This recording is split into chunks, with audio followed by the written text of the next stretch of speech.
오늘 이곳에 계신 성령님, 우리에게 말씀하시고 우릴 가르치소서. 닫힌 우리 맘 열어주시고 주의 빛으로 밝혀 우릴 인도하소서. 오늘 이곳에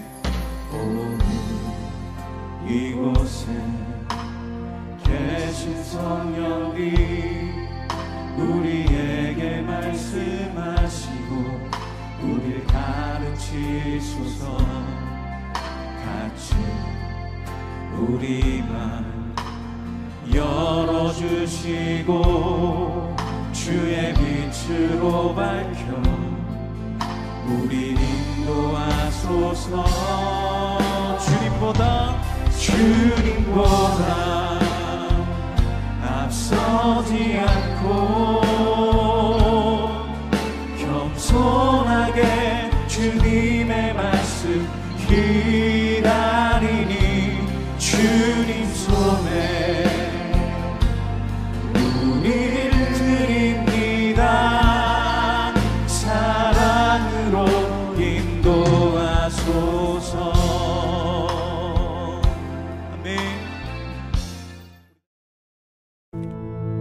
이 일이 있은 후에 바울이 마게도냐와 아가야를 거쳐 예루살렘에 가기로 작정하여 이르되, 내가 거기 갔다가 후에 로마도 보아야 하리라. 자기를 돕는 사람 중에서 디모데와 에라스도 두 사람을 마게도냐로 보내고 자기는 아시아에 얼마 동안 더 있으니라.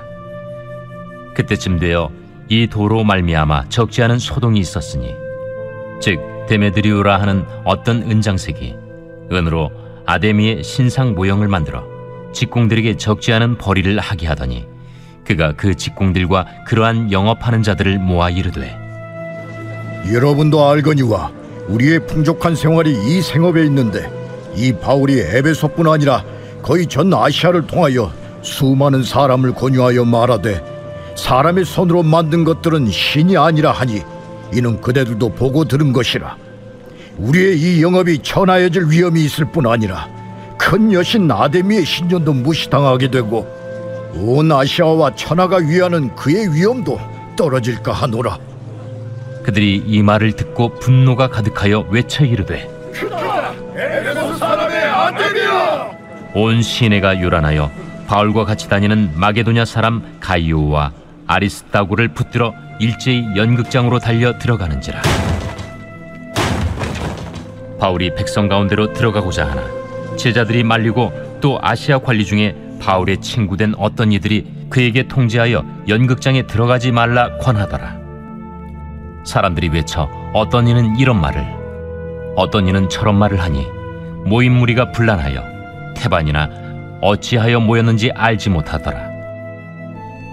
유대인들이 무리 가운데서 알렉산더를 권하여 앞으로 밀어내니 알렉산더가 손짓하며 백성에게 변명하려 하나 그들은 그가 유대인인 줄 알고 다 한 소리로 외쳐 이르되, 에베소 사람의 아데미야! 하기를 2시간이나 하더니 서기장이 무리를 진정시키고 이르되, 에베소 사람들아, 에베소시가 큰 아데미와 제우스에게서 내려온 우상의 신전지기가 된 줄을 누가 알지 못하겠느냐?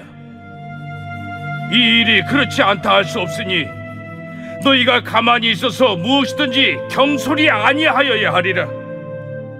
신전의 물건을 도둑질하지도 아니하였고 우리 여신을 비방하지도 아니한 이 사람들을 너희가 붙잡아 왔으니, 만일 데메드리오와 그와 함께 있는 직공들이 누구에게 고발할 것이 있으면 재판날도 있고 총독들도 있으니 피차 고소할 것이요, 만일 그 외에 무엇을 원하면 정식으로 민회에서 결정할지라.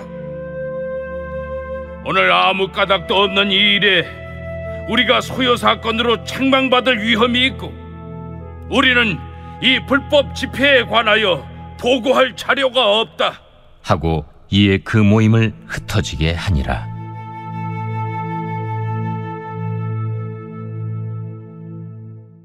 할렐루야, 말씀으로 하루를 시작하는 여러분들을 주님의 이름으로 축복합니다. 멈출 수 없는 꿈이라는 제목으로 말씀을 증거하도록 하겠습니다.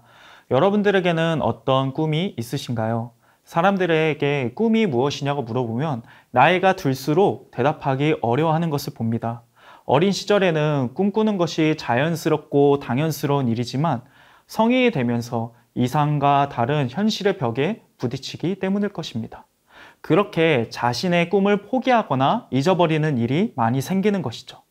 그러나 성경은 우리에게 놀라운 약속을 합니다. 사도행전 2장 17절입니다. 하나님이 말씀하시기를 말세에 내가 내 영을 모든 육체에 부어주리니 너희의 자녀들은 예언할 것이요 너희의 젊은이들은 환상을 보고 너희의 늙은이들은 꿈을 꾸리라. 이 구절은 나이가 들면서 꿈이 희미해질 노인에게도 꿈을 꾸게 할 것이라는 하나님의 약속을 담고 있습니다.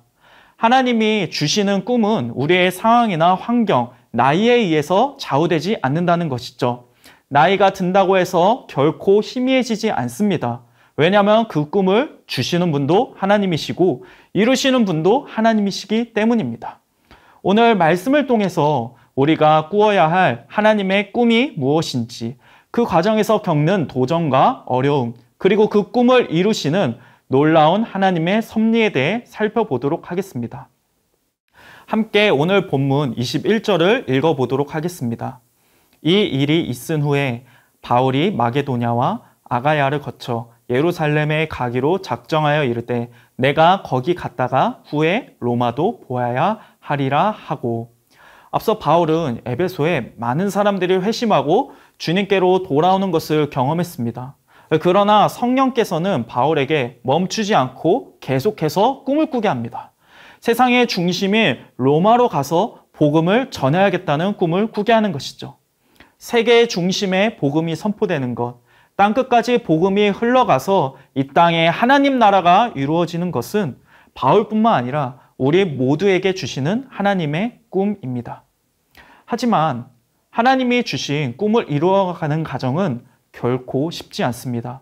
내적으로 외적으로 많은 도전을 주는 것이죠.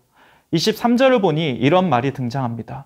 그때쯤 되어 이 도로 말미암아 적지 않은 소동이 있었으니, 이 소동은 데메드리오라는 사람 때문에 일어났습니다. 그는 은으로 아데미 신상을 만들어 돈을 버는 사람이었습니다. 아데미는 풍요와 다산의 신으로 불렸고 에베소는 이 아데미 신전으로 유명한 곳이었습니다. 그 신전이 얼마나 크고 웅장했던지 지금도 세계 7대 불가사의 중 하나로 손꼽히고 있습니다. 상상해 보십시오. 수많은 사람들이 신전을 방문하고 사람들은 그곳에서 은으로 된 아데미 신상을 구매하는 것입니다. 데메드리오와 같은 은장색들은 에베소로 몰렸고 굉장히 많은 수익을 얻었을 것입니다. 이처럼 아데미는 에베소의 경제 산업이자 신앙의 중심이었습니다. 그런데 이 에베소에 복음이 들어오기 시작한 것이죠. 복음은 사람들이 아데미를 떠나 참 하나님을 섬기게 했습니다. 이는 곧 데메드리오와 같은 사람들의 수입에 큰 타격을 준 것입니다. 27절입니다. 우리의 이 영업이 천하여질 위험이 있을 뿐 아니라 큰 여신 아데미의 신전도 무시당하게 되고 온 아시아와 천하가 위하는 그의 위엄도 떨어질까 하노라 하더라. 복음은 우리의 삶의 빛을 비추어 줍니다. 이 빛은 우리가 너무나도 익숙하게 여겼던 가치관, 양심, 그리고 관습을 흔들어 놓습니다. 예를 들어서 우리가 평생 동안 어떤 물질적인 풍요와 성공을 추구해 왔다면 복음은 우리에게 진정한 가치는 하나님 안에서 찾을 수 있음을 깨닫게 합니다. 바울의 회심이 그러했고 앞서서 마숭을 행하던 자들도 그렇지 않습니까? 그러나 여전히 완악하게 반응하는 사람들도 있습니다. 복음을 들어도 마음을 닫고 시기심과 거부감으로 가득한 사람들. 오늘 본문에 나오는 데메드리오와 그의 동업자들이 그렇습니다. 그러나 이런 그들의 모습은 또한 우리를 돌아보게 하는 것이죠. 마치 성경이 너의 마음엔 데메드리오와 같은 완악함이 없느냐? 이렇게 물어보는 것만 같습니다. 여러분들은 어떠신지요? 복음이 내 삶의 근간을 흔들 때, 내가 추구하던 방식, 내가 누리고 있던 것들을 내려놓으라 하고 그것이 나의 물질적인 손해와 관계와 여러 것들을 무너뜨리려 할 때 어떻게 반응하시는지요? 복음은 이처럼 우리에게 내적인 도전을 줍니다. 내가 누리는 현실을 뒤흔드는 것이죠. 아무리 내가 많은 부를 누리고 높은 자리에 있으며 호의호식할지라도 그것이 복음과 대치된다면 복음은 우리의 양심을 찌르고 돌이키기를 촉구하는 것입니다. 또한 복음은 우리에게 외적인 도전을 줍니다. 29절에서 31절입니다. 온 시내가 요란하여 바울과 같이 마게도냐 사람 가이오와 아리스다고를 붙들어 일제히 연극장으로 달려가는지라. 바울이 백성 가운데로 들어가고자 하나 제자들이 말리고 또 아시아 관리 중에 바울의 친구된 어떤 이들이 그에게 통지하여 연극장에 들어가지 말라 권하더라. 바울이 하나님의 꿈을 꾸며 복음을 전했는데 그 결과가 무엇입니까? 바울의 동역자인 가이오와 아리스다고가 붙잡혀간 것입니다. 복음으로 인해 내가 피해보는 것, 내가 인내하고 감수할 수 있습니다. 그런데 내 주변 사람들이 피해를 보는 것은 다른 차원의 문제죠. 모두가 지금 바울을 붙잡고 말리고 있습니다. 에베소 사람들이 어찌나 흥분되어 있는지 유대인들도 피해를 볼까봐 나서봤지만 진정이 좀처럼 되지 않는 것이죠.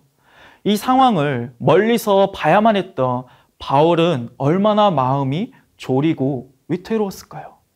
사랑하는 여러분, 복음은 우리를 꿈꾸게 합니다. 그러나 그에 대항하는 도전도 만만치 않음을 보여줍니다. 나의 힘으로, 능력으로 감당할 수 없는 것이 오는 것이죠. 당장 눈앞에 펼쳐지는 상황들은 우리를 위태위태하고 주눅들게 만들 것입니다.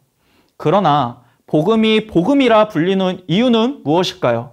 복음이라는 기쁜 소식은 단순히 지식의 전달에서 그치는 것이 아니기 때문입니다. 복음은 우리로 하여금 살아계신 하나님을 보게 하고 만나게 하는 것입니다. 19장 35절에서 36절입니다. 서기장이 무리를 진정시키고 이르되 에베소 사람들아, 에베소시가 큰 아데미와 제우스에게서 내려온 우상의 신전지가 된 줄을 누가 알지 못하겠느냐? 이 일이 그렇지 않다 할 수 없으니 너희가 가만히 있어서 무엇이든지 경솔히 아니하여야 하리라. 바울이 아무것도 할 수 없는 상황이 되었습니다. 그의 꿈은 멈출 것만 같았습니다. 그러나 그에게 꿈을 허락하셨던, 꿈을 주셨던 하나님은 멈추지 않습니다. 전혀 예상치 못한 한 사람, 서기관을 통해 일하시는 것이죠. 그는 기독교의 옹호적인 사람은 아닙니다. 그저 에베소가 무질서하고 불법적인 집회를 함으로써 불이익을 받지 않도록 나섰을 뿐입니다. 정식으로 재판에 고소하지 않고 이 집회를 불법으로 유지할 경우 에베소가 박탈당할 자유와 권익에 대해 설명한 것이죠. 그렇게 집회는 해산되고 말았습니다. 우리는 여기서 모든 것을 합력하여 선을 이루시는 하나님의 일하심을 봅니다. 우리가 생각지 못한 방법으로 바울을 보호하시고 로마도 보아야 하리라 말했던 그 바울의 꿈을 계속 이루어지게 하는 것이죠. 빌립보서 2장 13절은 이렇게 말합니다. 너희 안에서 행하시는 이는 하나님이시니 자기의 기쁘신 뜻을 위하여 너희에게 소원을 두고 행하게 하시나니. 사랑하는 여러분, 하나님은 우리에게 꿈을 주십니다. 그리고 그 꿈을 이루어 가십니다.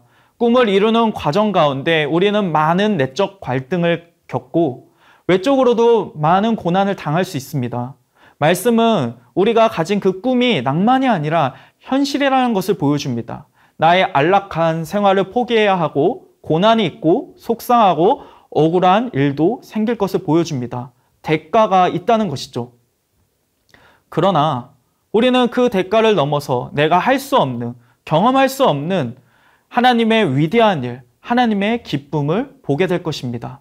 25절에서 26절을 읽어보겠습니다. 그가 그 직공들과 그러한 영업하는 자들을 모아 이르되 여러분도 알거니와 우리의 풍족한 생활이 이 생업에 있는데 이 바울이 에베소뿐만 아니라 거의 전 아시아를 통하여 수많은 사람을 권유하여 말하되 사람의 손으로 만든 것들은 신이 아니라 하니 이는 그대들도 보고 들은 것이라. 하나님은 당신의 꿈을 꾸는 바울 한 사람을 통해 에베소를 뒤흔들었습니다. 고 하용주 목사님은 이런 말씀을 했습니다. 교회가 크다는 것은 중요하지 않습니다. 몇 명이 모이는가는 중요하지 않습니다. 과연 우리 교회가 세상의 뿌리를 뒤흔들 만한 영적 영향력을 갖고 있느냐가 중요한 것입니다. 사랑하는 여러분, 여러분들은 이러한 영적 영향력을 경험해 보았습니까? 여러분들에게는 이런 영향력이 있습니까? 에베소에는 복음에 붙들린 한 사람을 통해 수많은 사람들이 회심하고 소동이 일어났습니다. 여러분들이 처한 가정과 학교, 직장에는 이 같은 일이 일어나고 있습니까? 주님은 이렇게 약속하셨습니다. 이사야서 60장 22절입니다. 그 작은 자가 1000명을 이루겠고 그 약한 자가 강국을 이룰 것이라. 때가 되면 나 여호와가 속히 이루리라. 사랑하는 여러분, 우리는 이 같은 일을 꿈꿔야 합니다. 소원해야 합니다. 기도해야 합니다. 주님, 나를 사용하여 주시옵소서. 주님의 꿈을 꾸게 하여 주시옵소서. 하나님의 나라가 나를 통해 확장되고 우리의 가정과 학교와 직장이 변화되게 하여 주시옵소서. 우리의 꿈이 당신의 뜻 안에 이루어지게 하여 주시옵소서. 오늘 이 소원이 여러분들의 기도가 되기를 축복합니다. 다시 복음 앞에 나아갑시다. 다시 꿈꿉시다. 그런 여러분들을 통해 주님이 일하실 줄 믿습니다. 우리 말씀을 기억하며 다음과 같이 기도하도록 하겠습니다. 말씀이 나에게 내적, 외적으로 변화와 회개를 요구할 때 기꺼이 순종할 수 있는 믿음을 허락하소서. 아멘. 나를 보내신 가정과 학교, 직장 등 삶의 처소에서 주님이 원하시는 일들을 함께 꿈꾸고 동참하게 하소서. 아멘. 하나님의 꿈을 이루는 과정에서 겪는 어려움과 도전 속에서도 흔들리지 않는 믿음을 갖게 하소서. 아멘.